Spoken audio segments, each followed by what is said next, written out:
programa sumamente variado porque tenemos desde meditación, economía, hasta rock, merengue. Gracias por sintonizar. Hoy miércoles, un día en donde también volvimos a recibir una triste noticia, alguien importante del mundo de la cinematografía, de las imágenes, de los audiovisuales, nos ha dejado nuestro querido amigo Claudio Chea. Claudio Chea murió de un infarto en el día de hoy. Tenemos una imagen de Claudio, todo el mundo recuerda ese rostro característico, maestro de fotografía fílmica. En sus inicios fue camarógrafo de noticieros para la televisión, luego asistente de cámaras en numerosos comerciales, estudió cine en el New York Institute of Photography, donde realizó comerciales y documentales para la televisión en Santo Domingo.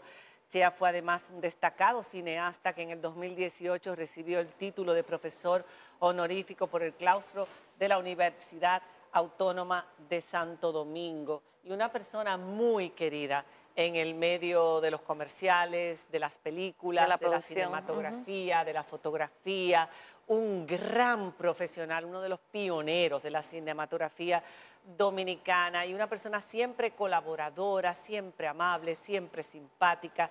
Él tenía una persona que amaba, ellos dos hacían una química increíble, Fernando Báez y Claudio, y en Chea Films, que es su cuenta de Instagram, el último post que él puso fue el día del cumpleaños de Fernando Báez, los dos juntos sentados, donde le celebraban recordando el cumpleaños de su hermano Fernando. Hoy están juntos filmando los paisajes celestiales, esos dos amigos tan queridos. En paz descanse y nuestras condolencias a toda su familia. Así es. Bueno, tenemos un invitado que ha estado aquí anteriormente, tú sabes, bueno, no aquí. Sin mí. No, aquí, nunca lo entrevistado. No, yo nunca lo he entrevistado. No aquí precisamente, sino a través de Zoom. En momentos de crisis, en salud y en economía, nos referimos a la pandemia, lo invitamos en más de una ocasión. Sorprende su capacidad. Si yo me pongo a leer su currículum, bueno, no termino porque son de 5 a 6 páginas de todos los estudios que ha hecho a lo largo de los años, los trabajos en donde ha sido autor y colaborador, coautor, las maestrías, los doctorados y las maestrías donde ha sido docente, es investigador, no solamente aquí en universidades nacionales, sino también internacionales. Pero vamos a resumir que este hombre, que ahora ocupa esta posición, que no esperaba ocuparla, porque ya estaba trabajando en el Ministerio de Economía, Planificación y Desarrollo. Es un profesor investigador, cuenta además con maestría en Política Económica de la Universidad Nacional UNA de Costa Rica, cuenta con un doctorado en Economía de la Universidad de Massachusetts en Estados Unidos. En el 2006 fue nombrado director país del Programa Mundial de Alimentos de las Naciones Unidas, cargo que desempeñó hasta el 2008. A partir del 2011 trabaja como profesor investigador del INTEC para el Observatorio Dominicano de Comercio Dominicano y es consultor permanente y coordinador del proyecto Alianzas para el Empoderamiento Económico del Centro Latinoamericano para el Desarrollo Rural. En su primer discurso, tras ser designado el pasado jueves como titular de Economía, Pavel Issa dijo que el principal desafío de la economía dominicana es que el crecimiento económico experimentado en los últimos años se transforme en mayor nivel de oportunidades para las personas. Vamos a darle la bienvenida al flamante nuevo ministro de Economía, Planificación y Desarrollo, Pavel Issa Contreras. Un gran placer. Aquí en el piso. Hasta hace poco, Pavel Issa Contreras como viceministro de Planificación e Inversión Pública en el ministerio. Estuviste trabajando y conformando el equipo junto con tu amigo Miguel Seara Hatton, con quien han hecho también, son coautores ambos, de muchos escritos y de libros, etcétera. O sea que ustedes son amigos y han trabajado juntos toda la vida. Fue mi profesor. Fue tu profesor. Y después, bueno, colegas y amigos y compañeros de varias batallas. Estamos en un momento muy difícil porque estamos en un periodo donde empezamos a, podríamos llamar pospandémico, aunque todavía la OMS no ha declarado al mundo libre de pandemia, pero ya la economía se ha reactivado completamente en todo el mundo.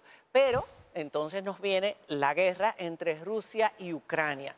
Hay amenazas de recesión en los Estados Unidos, de hambrunas a nivel mundial. Bueno, si uno se pone a leer todo lo que dicen las revistas internacionales que tratan temas de economía, en general, uno se asusta.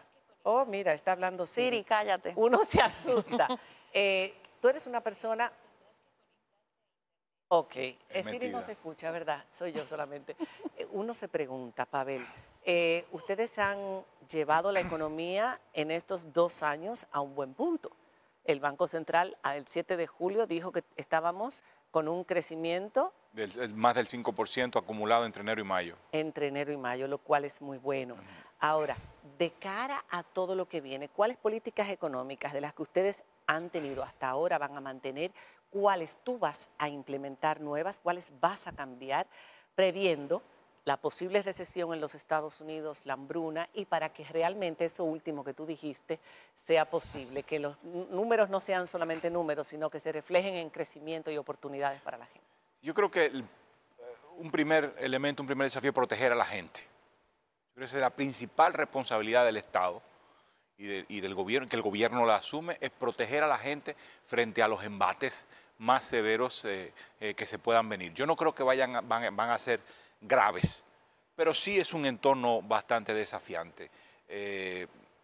¿Por qué tú no crees que van a ser graves? Bueno, porque en parte los temores a una reducción en la actividad económica ya están produciendo reducciones en los precios de muchas de las materias primas que vieron un fuerte aumento de precios. Entonces vemos como el precio del petróleo ha declinado, vemos como el precio de la urea, que es un elemento fundamental para la fabricación de los fertilizantes y por lo tanto la producción de alimentos también han venido descendiendo. Otras materias primas, otros productos alimenticios como el maíz, el trigo, han venido descendiendo de precio. Todavía no llegan a los niveles previos a las fuertes subidas que han experimentado en los últimos meses, pero ya empieza a haber como signos de que la posibilidad de recesión está reduciendo la inversión de las empresas. También las subidas en las tasas de interés están reduciendo la inversión de las empresas y eso está reduciendo los precios de esto, lo que llamamos los commodities, es decir, los precios de las materias primas. Y este país es un importador neto de materias primas. Entonces, el efecto por ese lado es un poco positivo. Claro, hay una parte que es negativa y es que cuando se reduce la actividad económica mundial, también los ingresos de divisas de esta economía se pueden ver afectados. Entonces, sobre todo por el turismo. Turismo, pero también si el mercado laboral en Estados Unidos se ve afectado, pues las remesas se pudieran ver afectadas. Pero ahí la pregunta es, ¿hasta dónde van a llegar los bancos centrales de los países más desarrollados en su esfuerzo de combatir la inflación? Si van a ir muy lejos y van a subir tanto las tasas de interés para frenar la inflación como para provocar o desencadenar una profunda recesión. Ellos están midiendo, es una variable que está fuera de nuestro control, pero ciertamente es un riesgo. Entonces probablemente vayamos a un mundo en el cual vamos a ver un nivel de actividad económica menor con un efecto negativo, pero también con precios de las materias primas menos elevados de lo que estábamos temiendo. Antes de que Camila te haga la pregunta siguiente, hay algo que he escuchado mucho últimamente y yo sé que mucha gente no entiende. De economía no entendemos mucho, es compleja. Entonces, cuando ustedes hablan, ahora que se han subido las tasas de interés, que el Banco Central, la política monetaria, ha determinado una subida, un alza en la tasa de interés para controlar la inflación, ¿me puedes explicar cómo el alza en la tasa de interés que luego nos va a afectar a todos aquellos que tenemos préstamos de nuestras casas, de nuestros carros, que podamos coger un préstamo para emprender un negocio? ¿Cómo eso va a frenar la inflación y nos va a ayudar en general? O si es que más nos va a perjudicar que ayudar. La idea es la siguiente, y esa idea es debatible. La idea es la siguiente, si el Banco Central sube su tasa de interés, es decir, la tasa de interés a la cual los bancos centrales le prestan a los bancos, pues los bancos suben también su tasa de interés. Claro. ¿No? La tasa de interés a las cuales prestan y a las cuales toman prestado del público cuando hacen los depósitos. Entonces, al subir la tasa de interés, la inversión de las empresas se tiende a reducir. Y al reducirse la inversión, la demanda en toda la economía baja y la presión sobre los precios se reduce. Esa es la idea. Yo enfrío la economía, hago que la economía crezca menos, con un efecto negativo en el empleo, Pero claro. pero con el objetivo de contener la inflación. Ahora, ¿cuál es el problema que está enfrentando el mundo en este momento?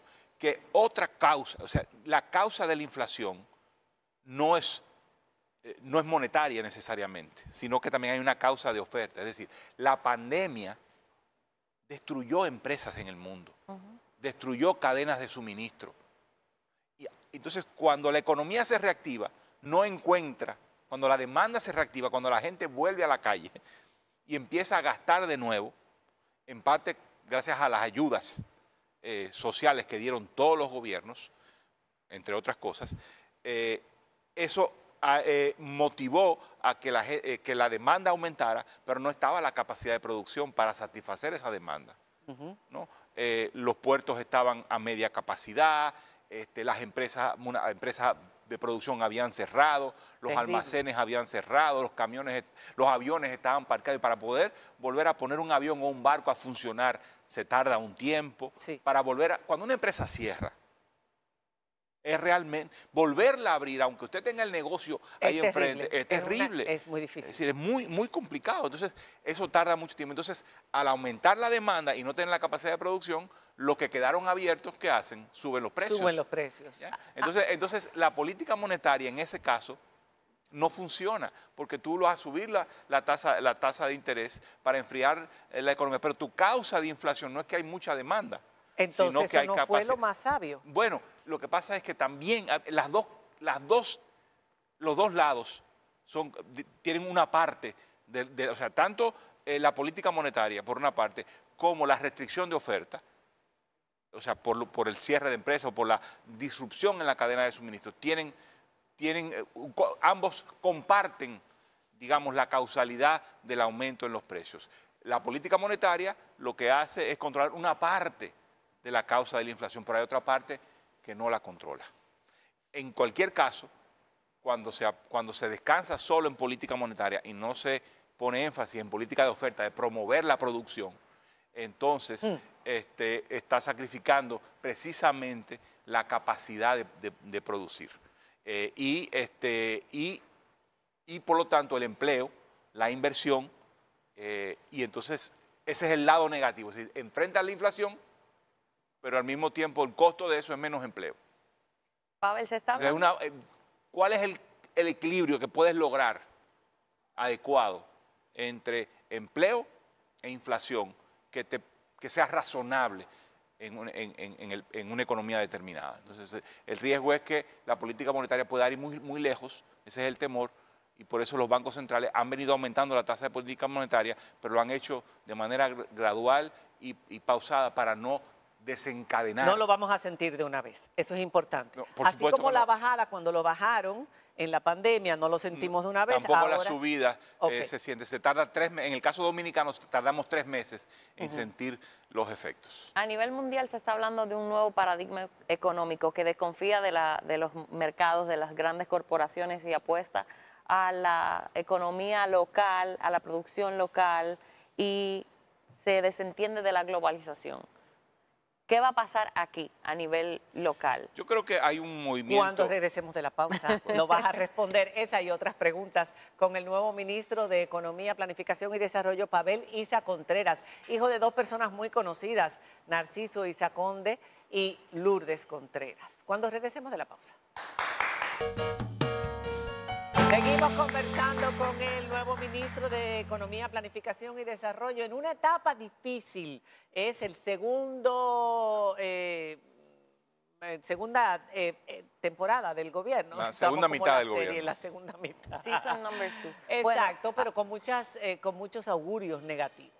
Hablaba yo del nuevo paradigma económico que se está manejando a nivel mundial, que apuesta más a la producción local y no tanto a la globalización. Aquí hemos implementado herramientas para tratar de paliar la situación por la que está atravesando todo el mundo. Y una de ellas es la ley de arancel cero a 67 productos de la canasta básica. Eso lo estarán viendo reflejados en sus bolsillos los productores o los importadores, pero no tanto la gente. Cuando uno va al supermercado, o sea, se ha duplicado la cuenta de un supermercado mensualmente en cualquier casa de familia. Bueno, la respuesta a la primera pregunta es que efectivamente la globalización fue demasiado lejos y excluyó a demasiado gente. Y hay un enorme resentimiento social en el mundo con el nuevo orden mundial, con el orden global que surgió de la globalización, porque en ese proceso los que ganaron fueron los más grandes, los más poderosos. Las corporaciones. Las corporaciones que podían mover la producción y podían mover, al final, tener poder frente a los estados y frente a las comunidades, de si no me da lo que quiero, me voy para otro país. Por supuesto, hubo países que con mucha inteligencia, con mucho más inteligencia que los países de América Latina y el Caribe, que aprovecharon eso.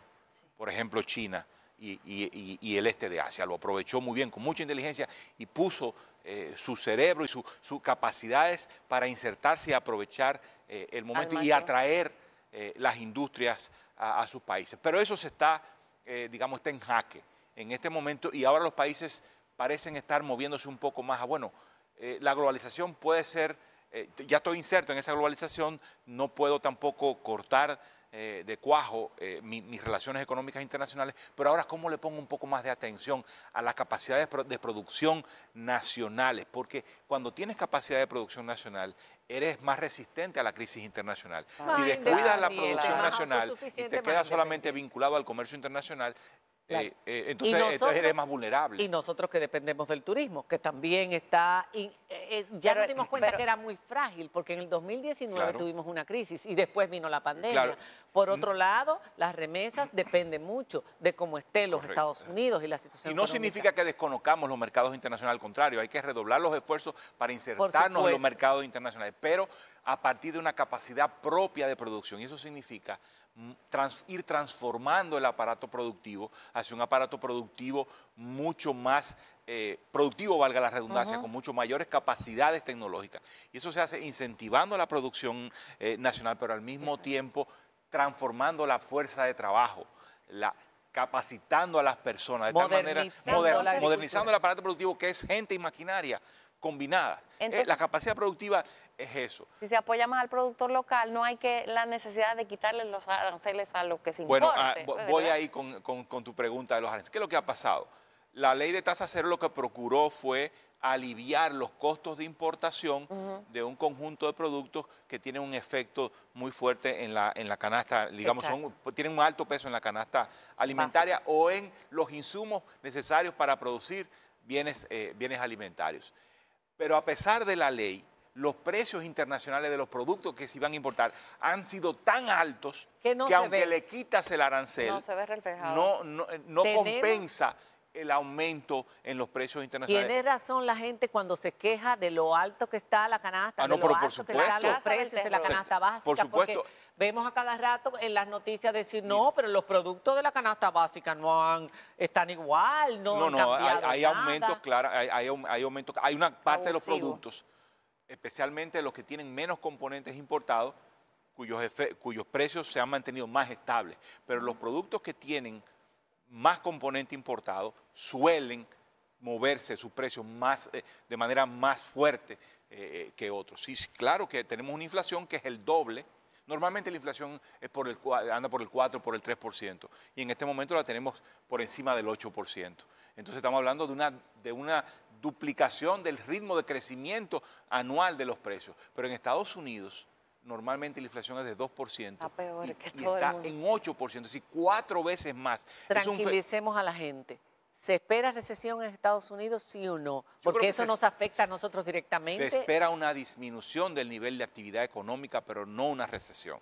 Hay temores de recesión, porque, digamos, cuando tú disminuyes la actividad económica, digamos, ¿en qué dirección vas? Digamos, hacia abajo. Pero no creo que llegue a una recesión. Es cuando la producción de un periodo determinado es menor que la del periodo anterior. Eso es muy raro, eso no ocurre con mucha frecuencia, o sea, en periodos muy particulares. El año 2020 ocurrió que cayó en la República Dominicana en un 6%, en más de un 6%, y en el 90% de los países pasó lo mismo.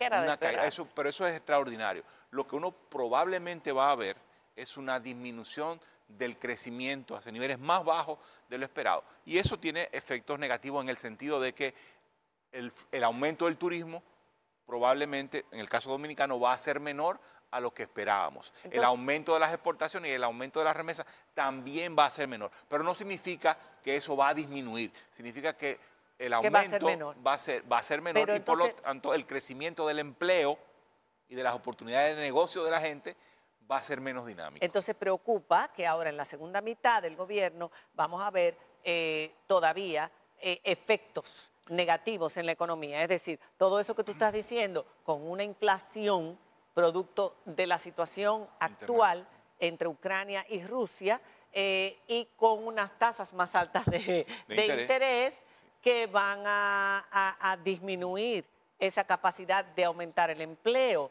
¿Qué vamos a hacer para contrarrestar todo esto? Primero, como dice al inicio del programa, proteger a la gente y continuar protegiendo a la gente. Programas sociales, con programas sociales. Ojalá los programas sociales vamos a tratar de moverlo hacia que sean programas sociales más inteligentes, por una parte, mejor focalizados, por una parte, y por otra parte, que creen capacidades. No se trata solamente de transferir dinero, se trata de transferir dinero de una manera que transforme las capacidades de la gente. Por ejemplo, educación. Transferir para que tengan más educación y que haya mayor capacidad de empleabilidad, que la gente tenga más capacidades, más destrezas y habilidades y sean más empleables, o que tengan más capacidades para emprender sus propios negocios. Eso es una condicionalidad, digamos, una direccionalidad de las ayudas sociales que tenemos que reforzar. No podemos seguir transfiriendo pura y simplemente. Debemos transferir, porque bueno, la gente necesita el dinero ya, pero ¿cómo tú haces que ese dinero que tú le das a la gente no se quede solo en eso, sino que transforme las capacidades humanas de la gente, las habilidades de la gente? Ese yo creo que es un desafío muy significativo. Por supuesto que hay otros desafíos, y cómo fortalece, como decía antes, las capacidades productivas. ¿Y qué significa eso? Retomar las políticas de desarrollo productivo. En este país, muchas de estas políticas fueron abandonadas o disminuidas de manera significativa cuando se desmanteló la sustitución de importaciones en los años 70, porque se agotó el modelo, porque entró en muchos problemas. Todo el aparato industrial que tenemos en la República Dominicana, su origen es en los 70, cuando hubo una política agresiva de impulsar la industrialización. Y se abandonó. Y se abandonó, pero también porque el propio modelo tenía sus problemas de seguir. No podíamos, por lo menos con ese modelo que teníamos, no podíamos seguir, pero rindió un determinado fruto. Pero ahora hay que pensar en política de desarrollo productivo en un nuevo contexto de globalización, si bien más débil, si bien más light, si bien más retada, desafiada, pero en un entorno mucho más abierto al comercio internacional. ¿Cómo desarrollas la agricultura y cómo desarrolla la industria en ese contexto? Una última preguntita. ¿Qué hace la clase media? La clase baja tiene subsidios y muchas veces, como decía, se recuestan de esos subsidios y no desarrollan sus capacidades, no generan sus propias empresas, etcétera. Pero la clase media, que es la que trabaja, la que paga, la que viene cargada con más impuestos, la preocupación, la que no puede comprar, ni ahorrar, ni invertir ahora mismo, ¿qué hace? El esfuerzo del Estado tiene que concentrarse en los más pobres, en los que tienen menos oportunidades. Claro que sí. Pero una recomendación para la clase media. No significa que no haya un esfuerzo en la dirección de la clase media. De hecho, el esfuerzo debe ser que las clases más pobres transiten hacia la clase media, pero el esfuerzo fundamental tiene que concentrarse en la población que ha tenido menos oportunidades, aquel o aquella que nació en un barrio y que no tiene oportunidades suficientes porque la escuela es de muy mala calidad, porque hay inseguridad. Tú lo tienes en tu sangre. Tú lo tienes en tu sangre porque tú eres hijo de Narciso Isa Conde. Y todos sabemos quién es Narciso Isa Conde, Partido Comunista. Y además de una mujer feminista que ha luchado por los derechos de las mujeres a lo largo de muchísimos años, no lo vamos a contar porque ya se ve fenomenal. Todo eso, mezclado con todos tus estudios y todas tus capacidades, auguran que vas a ser una persona que vas a hacer economía pensando en los más pobres, que ahora mismo es lo perentorio. Aunque dicen que a largo plazo las medidas son mucho más efectivas que las populistas, aquí en nuestro país hay que mezclarlas. Pero para cerrar este segmento, para conocerlo a él un poquito mejor, ¿quién mejor que su propia madre? Y vamos a escuchar lo que dice tu madre sobre ti para cerrar. Adelante. El mayor de nuestros hijos, que junto con Narcisito y Ricardo conforman el núcleo de nuestra familia y que ya ha sido ampliada con un nieto y 4 nietas.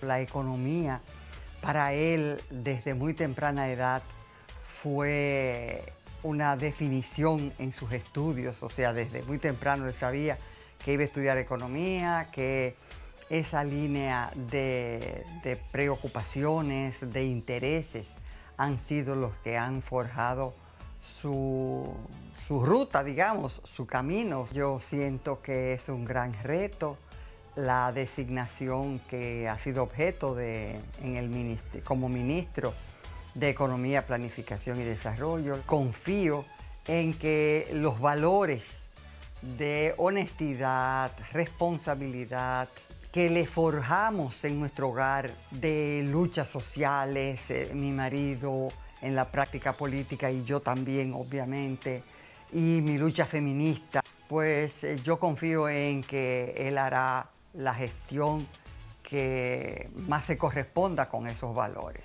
Pues por ahí andan nuestras preocupaciones, nuestros intereses y nuestros augurios para que él haga en esas funciones aquello que siente que es útil para nuestro país y para la sociedad dominicana en términos generales. ¡Epa! Gracias. Esperamos mucho de ti. Necesitamos lo mejor de ti. Cuenten con un compromiso firme del Ministerio de Economía, Planificación y Desarrollo para trabajar por la gente más desvalida de este país. El ministerio no ofrece servicio a las personas. La misión del ministerio es dar calidad a la política pública. Nosotros servimos al Estado, servimos a las entidades del sector público para que estas entidades del sector público hagan la política que este país se merece. Gracias por haber estado con nosotros y por concedernos tu primera entrevista como ministro de Economía, Planificación y Desarrollo. Un placer. Y muy valiente, tomar ese puesto en estos momentos. Gracias. Hacemos una pausa y cuando regresemos tenemos a Checho con nosotros con un tema muy interesante y algo de música. Vamos a relajarnos. Ya hablamos de economía, estamos un poco tensos, pero ahora vamos a relajarnos. Ya regresamos.